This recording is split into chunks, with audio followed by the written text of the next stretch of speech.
वाढीव वीज बिले, वारंवार खंडित होणारा वीज पुरवठा आणि स्मार्ट मीटरच्या सक्तीविरोधात डहाणू तालुक्यातील नागरिकांचा संताप उफाळून आला।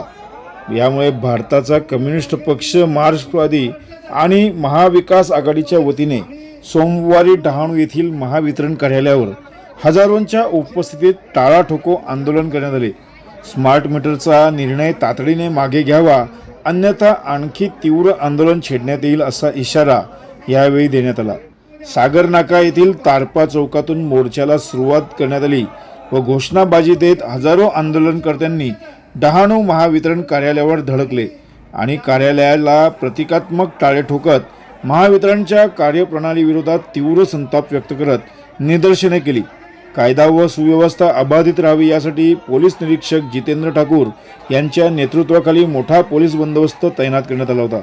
पालघर जिल्ह्यात स्मार्ट मीटर बसवण्याचा निर्णय तत्काळ रद्द करावा, तसेच ज्या ठिकाणी जबरदस्तीने स्मार्ट मीटर बसवण्यात आले आहेत ते काढून पुन्हा जुने मीटर बसवावेत अशी ठाम मागणी आंदोलनकर्त्यांनी केली।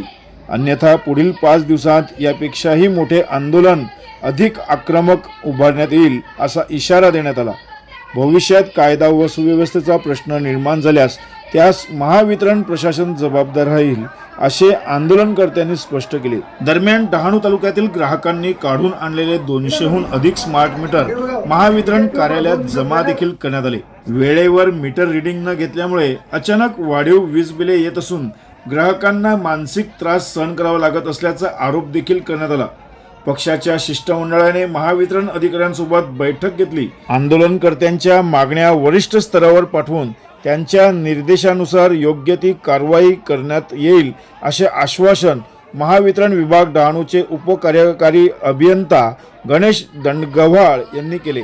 आमदार विनोद निकोले यांच्या मार्गदर्शनाखाली व चंद्रकांत गोरखना यांच्या नेतृत्वाखाली झालेल्या या आंदोलनात मार्क्सवादी कम्युनिस्ट पक्षाचे रडका कलंगाडा, लहानी दौडा, किरण गहला, कमलेश राबड, सुरेश जाधव, राजेश दळवी, काँग्रेसचे जिल्हाध्यक्ष सत्यम ठाकूर, राष्ट्रवादीचे मिहिर शाह, तन्मय बारी, उबाटाचे संजय पाटील यांच्यासह महाविकास आघाडीचे विविध पदाधिकारी व कार्यकर्ते मोठ्या संख्येने सहभागी झाले होते।